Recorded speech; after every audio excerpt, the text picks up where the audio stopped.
네, 안녕하세요. 양도소득세. 굉장히 좀 이 단순한 내용이긴 한데, 이 기간 계산 잘못해가지고 양도세를 많이 내는 그런 사례에 대한 내용을 설명을 드릴게요. 일단은 기존주택 갖고 계신데, 아파트 분양받으셨어요, 분양. 분양받고 나서 잠깐 있다가 잔금 처리하고, 그 다음에 소유권 연납을 했네요. 그래서 3년 안에 팔면 기존 주택을 3년 안에 팔면 비과세 받을 것이다 이렇게 생각하고 이제 팔았는데 양도소득세가 왕창 나오는 상황입니다. 자, 이 내용인데 한번 설명드려 볼게요. 화면 잠깐 보시면 분양받은 주택의 등기 접수일로부터 3년 이내에 종전주택을 양도했으나 보통 이거 소득세법이 나오죠. 종전주택 일시적 2주택, 이게 상황이 일시적 2주택이에요. 일시적 2주택으로 3년 안에 팔면, 종전주택 팔면 비과세 받는다. 근데 비과세를 적용받지 못한 사례랍니다. 이 내용이에요. 이거는 날짜 계산을 잘못하신 겁니다. 이런 사례들이 생각보다 상당히 많아요.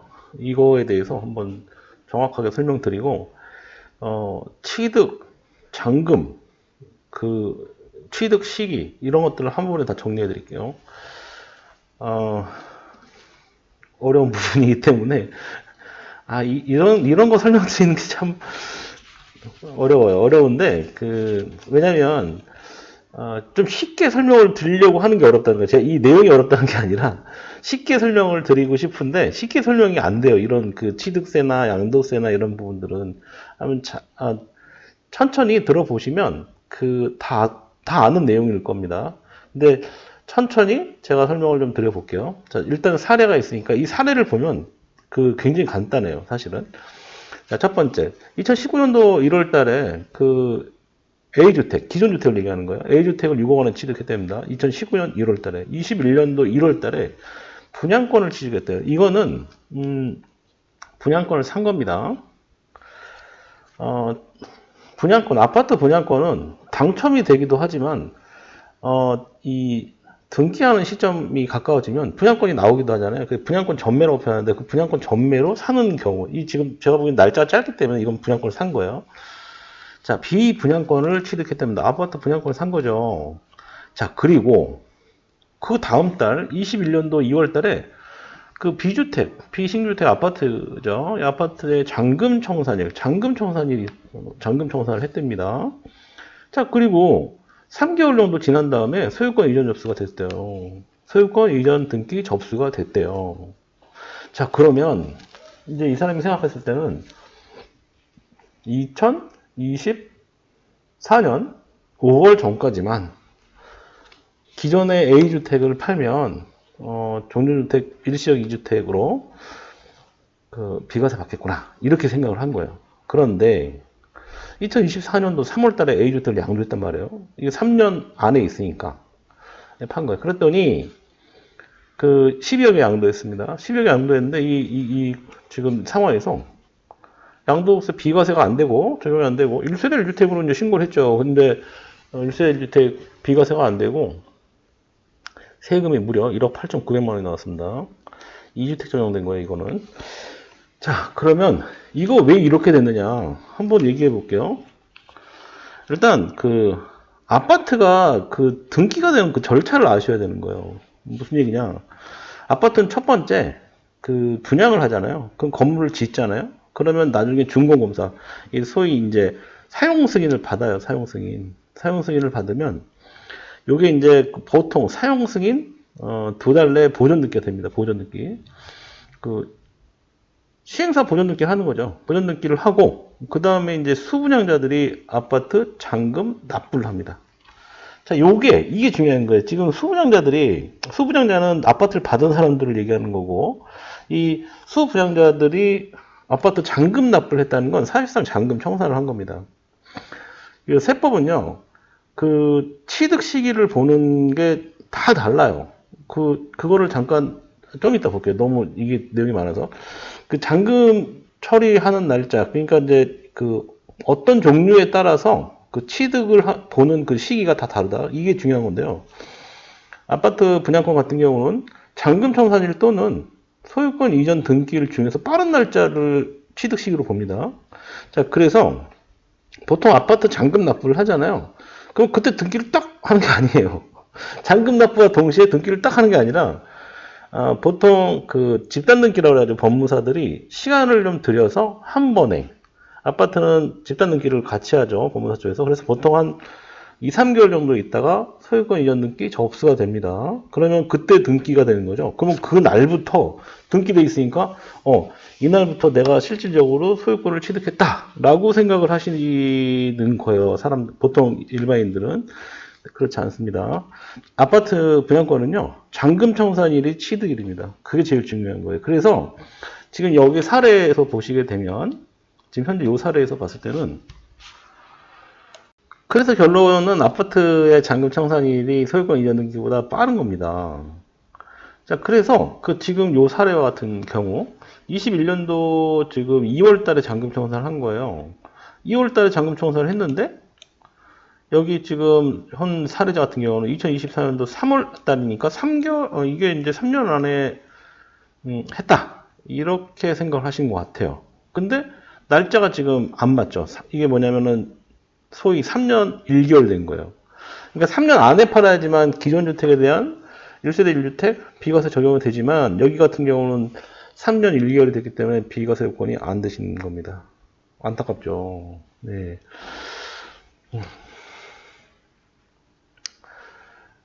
이런 사례는 실제 사례가 있습니다. 이게 계산 잘못하면은 실제로 계산을 잘못하잖아요. 그러면은 이 날짜 한 두세 달 때문에 그 양도세를 1억 8천급 이거 사실 돌릴 수가 없잖아요. 그러니까 이제 한번 문제가 생기면 신고를 해버리면 신고됐으면은 돌릴 수가 없단 말이죠. 그러니까 세금을 이렇게까지 낼 수 있는 상황이 아무래도 이제 양도 차익이 너무 크다 보니까 세금이 큰 거예요.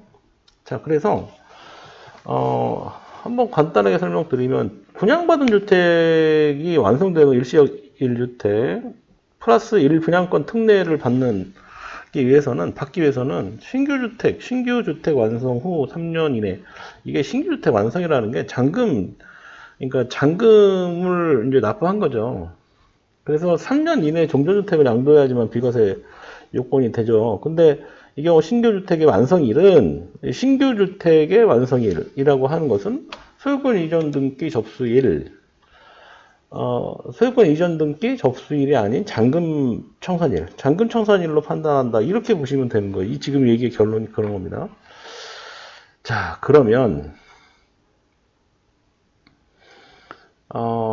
1주택자가 뭐 이거는 이제 추가적인 얘기들이에요. 아까 잠깐 했던 얘기에서 좀 추가적인 얘기들인데 1주택자가 2021년도 1월 1일 이후에 분양권을 취득했어요. 취득하고 분양권 취득일로부터 여기 분양권 취득일이라고 하는 분양권 취득일로부터 3년이 지나서 종전주택을 양도하는 경우에 일시적 1주택 플러스 1분양권 비과세 특례를 받기 위해서는 요건이 있잖아요. 요건이 있는데 일단은 첫 번째, 이건 뭐 당연한 얘기, 몇 번 얘기했던 내용인데 분양권 취득 요건이라는 거는 1주택자가 집을 사고 난 다음에 바로 1년 안에 샀다. 이거 안 돼요. 그러니까 1년이 지난 다음에 분양권을 취득해야 된다. 첫 번째. 자, 그 다음에 신축주택의 거주요건이 있어요. 거주요건. 그러니까 신축주택의 완성 후 3년 이내에 세대원 전원이 이사해서 1년 이상 거주를 해야 된다. 지금 현재 현행법을 말씀을 드리는 겁니다. 제가 지금 말씀을 드리는 건 2024년도 지금 현재 현행법을 얘기하는 거예요. 자, 그 다음에 그러면 종전주택의 양도조건이 또 있겠죠, 당연히. 그거는 이제 신축주택의 완성, 잔금청산이라고 아까 말씀드렸죠. 사실상의 잔금청산일. 또는 완성 후 3년 이내에 종전주택을 양도해야 된다. 그렇죠? 이거는 아까 설명드렸듯이 잔금청산일과 소유권 이전 접수일 중 빠른 날을 의미해요. 그 종전주택의 양도 조건이 그렇다는 얘기입니다. 그 다음에 종전주택의 비과세 요건은 뭐냐? 종전주택이 양도 시점 기준 2년 이상 당연히 보유해야 됩니다. 그러니까 종전주택을 사고 나서 예를 들어 2년이 안 된 상태에서, 그러니까 1년은 지났지만 2년이 안 된 상태에서 그 분양권을 사고 바로 팔았다. 이거 안 되는 거예요. 그러니까 기본적으로 종전주택의 양도 시점 기준으로 2년 이상 무조건 보유해야 된다. 이렇게 보시면 될 것 같아요. 그런데 그런 사례가 많지 않지만 취득 당시에 종전주택이 조정대상 지역 안에 있다. 당연히 종전주택 그러니까 조정대상 지역 나왔다 그러면 거주 요건은 당연히 붙어야 된다고 말씀드렸죠. 거주 2년도 해야 됩니다. 그렇게 될 경우에는. 자, 그래서 그렇게 되고 그 다음에 우리가 지금 얘기한 거는 분양권을 얘기했잖아요. 조합원 입주권은 어떨까요? 조합원 입주권의 취득 시기는 또 달라요. 이 부분도 좀 다르기 때문에 봐야 되는데 제가 아까 그 설명드렸던 부분이 그러니까 신축주택의 그 취득 완성일을 한번 제가 정리해서 한번 그 말씀을 드릴게요. 이게 이제 제가 이 영상을 한번 올릴 수 있을 것 같은데, 자, 분양권으로, 화면상에 보시면, 자, 신축주택의 완성일의 구분은 이렇게 되어 있죠. 아까 분양권 취득하는 경우에는 대금 청산일과 소유권 이전 등기 접수일 중에서 빠른 날이다. 대금 청산일까지 완성이 안 됐대요. 이럴 때는 아파트의 완성에 사용 승인서 교부일을 사실 이것까지 들어가는 거는 좀 잘 모르겠네요. 자, 근데 대부분 요 안에서 이게 돌아가요. 이 대금 청산일과 그러니까 이 잔금 청산일을 얘기하는 거예요. 잔금 청산일과 소유권 이전 접수, 소유권 이전 등기 접수일 중 빠른 날을 한다. 이렇게 보시면 될 것 같고, 승계 조합원 입주권으로 취득하는 경우 이 입주권이에요.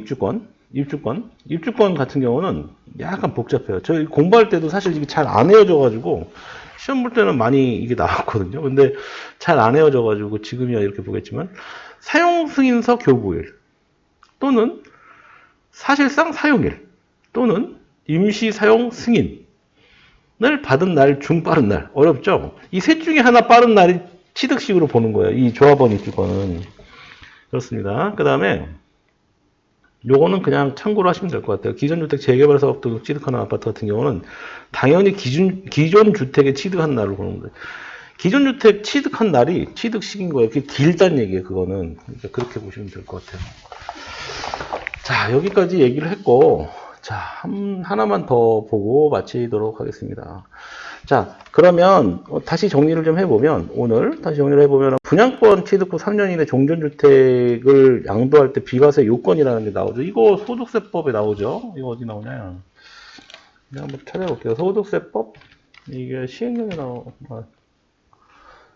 맞네. 시행령. 시행령에 보면 1세대 1주택 얘기하면은 거의 소득세법 155, 156 너무 많이 얘기를 해요. 하도 많이 보다 보니까. 근데 좀 길어요. 한 번에 정리하기가 어렵다는 얘기죠. 자, 156조 있나? 자, 여기 나오네요. 156조의 3.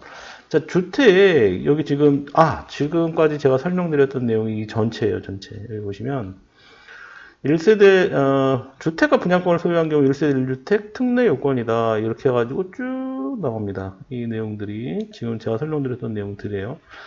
이렇게 나오고 있고, 분양권에서 취득할 때 양도해야 되고, 쭉 나오는데, 이거 되게 복잡하잖아요. 제가 이거 간단하게 설명을 좀 드릴게요. 이 내용은 결론만 말씀드리면, 분양권 취득 후 3년 이내에 종전주택을 양도할 때 비과세를 받을 수 있는 요건은 세 가지 요건을 갖춰야 되는 겁니다.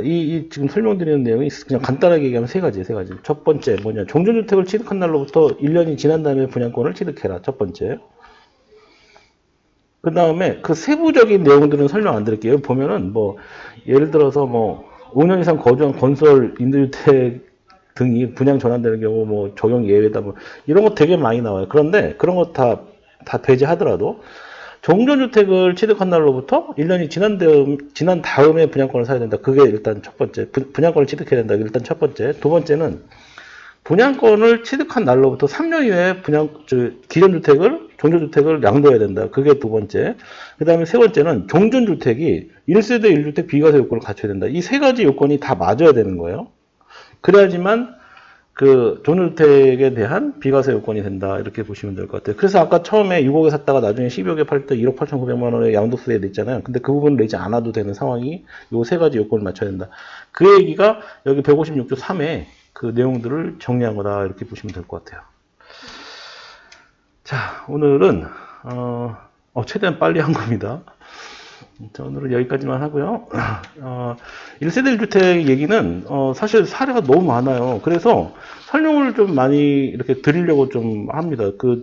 저한테 질문을 좀 하시는 분들이 워낙 다양한 분들이 되게 많다 보니까 요건들이 좀 다양하다는 얘기예요. 그러다 보니까 이런 설명도 또 저런 설명도 이제 하게 되겠네요. 자, 오늘은 여기까지 하고요. 고맙습니다. 구독과 좋아요 눌러주세요. 고맙습니다.